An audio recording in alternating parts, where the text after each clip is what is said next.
আপুনি এতিয়াও ব্যৱহাৰ কৰা নাই নেকি এই বিশেষ মাস্কখন? এই মাস্কখন যদি আপুনি এতিয়াও ক্ৰয় কৰা নাই তেন্তে শীঘ্ৰেই আপুনি ক্ৰয় কৰক এই বিশেষ মাস্কখন। এইকাৰণেই ক্ৰয় কৰিবলৈ কৈছোঁ কিয়নো এতিয়া গুৱাহাটী মহানগৰীত বলিছে ধূলিৰ ধুমুহা আৰু গুৱাহাটী মহানগৰীত এতিয়া ধূলিৰ ধুমুহাৰ যেন বৰবিৰ বুলি ক'ব পাৰি। মুঠৰ ওপৰত যমৰ দূতলৈ যেন পৰিণত হৈছে গুৱাহাটী মহানগৰী।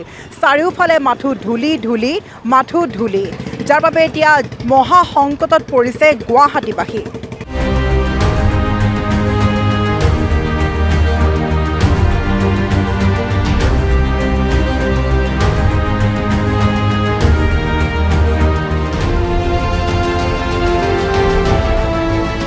প্ৰধানকৈ প্ৰকৃতিৰ সহায়তে বায়ুত ধূলি বালি মিহলি হয় আৰু ফাগুন চ'তৰ বতাহে বায়ুত ধূলি বালি মিহলাই লগতে ঘূৰ্ণী বতাহেও ধূলি বালি উৰুৱায়, যাৰ বাবে এতিয়া মহা সংকটত গুৱাহাটী মহানগৰী।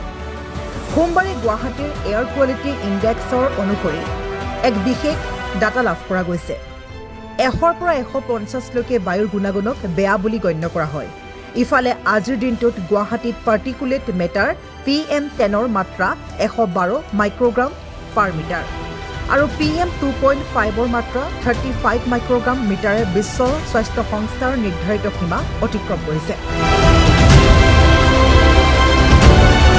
আমি সকলোৱে জ্ঞাত যে বায়ু অপকাৰী হোৱা বা বায়ু দূষিত হোৱাকেই কোৱা হয় বায়ু প্ৰদূষণ। আৰু সৰুৰে পৰা ইতিমধ্যে সকলোৱে পঢ়িবলৈ পাই আহিছে যে বায়ু প্ৰদূষণ হোৱাৰ মূল 3টা কাৰক হৈছে, আৰু সেই 3টা কাৰক হৈছে গেছীয় পদাৰ্থ, ইয়াৰোপৰি যি ধোঁৱা আৰু লগতে ধূলি। তাৰ ভিতৰত আজি আমাৰ এই প্ৰতিবেদন আগবাঢ়িছোঁ ধূলিক লৈ, কিয়নো ধূলিয়ে এতিয়া সকলোকে পেলাইছে মহা সংকটত। আৰু যি ভয়াৱহ আপডেট আহি পৰিছে এই মুহূৰ্তত, এই আপডেট জানিলে সতৰ্ক হৈ পৰিব গুৱাহাটী মহানগৰবাসী, কিয়নো এতিয়া সংকটত গুৱাহাটী মহানগৰবাসী।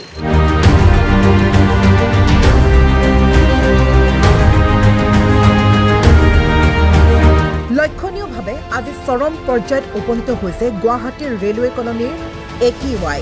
আজি অস্বাস্থ্যকৰ স্তৰত উপনীত হোৱা ৰেলৱে কলনীৰ AQI হৈছে 188। আনহাতে অঞ্চলটোৰ PM10328 মাইক্ৰগ্ৰাম মিটাৰত উপনীত হৈছে আৰু বিশ্বৰ সৰ্বাধিক প্ৰদূষিত চহৰৰ তালিকাত এতিয়া গুৱাহাটী 347 নম্বৰ স্থানত উপনীত হয়।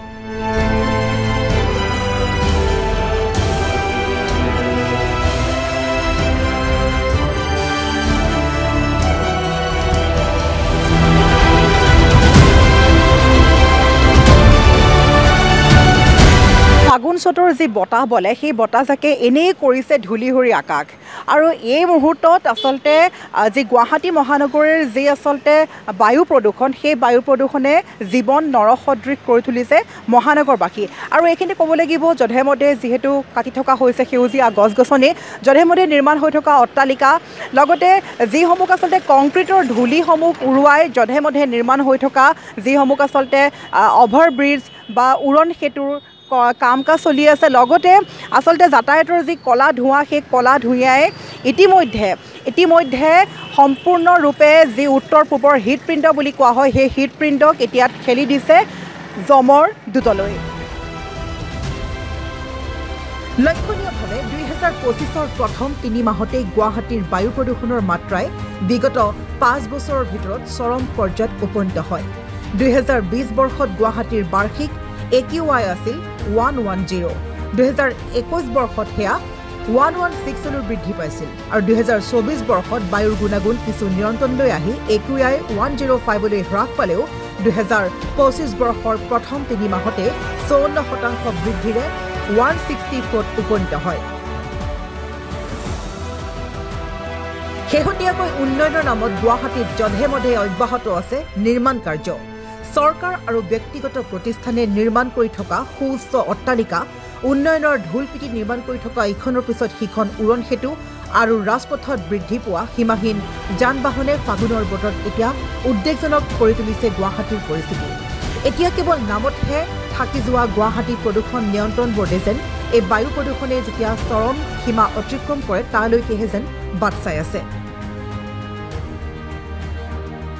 বিশ্বৰ আটাইতকৈ প্ৰদূষিত চহৰৰ তালিকালৈ যদি আমি লক্ষ্য কৰোঁ, তালিকাৰ ভিতৰত 347 নম্বৰ স্থানত আছে গুৱাহাটী মহানগৰী। এতিয়া মুঠৰ ওপৰত যিসমূহ একে সময়তে আচলতে যিসমূহ ঔদ্যোগিক চহৰ বুলি যাক কোৱা হয়, ঔদ্যোগিক চহৰ বাংগালুৰু, চেন্নাইকো এতিয়া চেৰ পেলাই প্ৰদূষণৰ ক্ষেত্ৰত প্ৰথমত আগবাঢ়ি গৈছে গুৱাহাটী মহানগৰী। আৰু যিহেতু আজি কেইবাদিন ধৰি দেখা গৈছে প্ৰকৃতিৰ যি ৰেহৰূপ সলনি হৈছে, ৰুষ্ট হৈ পৰিছে প্ৰকৃতি। আজি কেইবাদিন ধৰি একেৰাহে ভূমিকম্প হোৱা পৰিলক্ষিত হৈছে আৰু আজিৰ দিনটোত আচলতে সোণাপুৰ যি টাৰ্নেল, সেই টাৰ্নেলটো দেখা গৈছিলে যে ভূমিস্খলন হোৱা পৰিলক্ষিত হৈছিল, যাৰ বাবে হাজাৰ হাজাৰ যাতায়ত ইতিমধ্যে বন্ধ হৈ আছে, বিচ্ছিন্ন হৈ পৰিছে যোগাযোগ।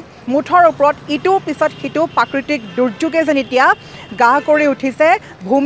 ভূমিকম্প, ধুমুহা, ভূমিস্খলন আৰু এইবাৰ ধূলিৰ ধুমুহাই প্ৰদূষিত কৰিছে গুৱাহাটীবাসীক।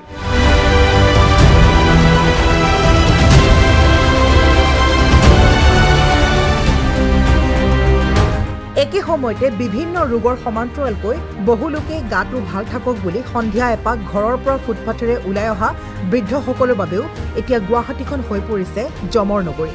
উল্লেখযোগ্য যে এইবাৰ মাঘ মাহৰ লগতে ফাগুন মাহৰ 15 দিন যোৱাৰ পিছতো ৰাজ্যৰ বাকী প্ৰান্তৰ তুলনাত গুৱাহাটী মহানগৰীত বৰষুণৰ পৰিমাণ তেনেই সামান্য হোৱা বাবে বায়ুমণ্ডলত ধূলিৰ পৰিমাণ যথেষ্ট বৃদ্ধি পোৱা পৰিলক্ষিত হৈছে।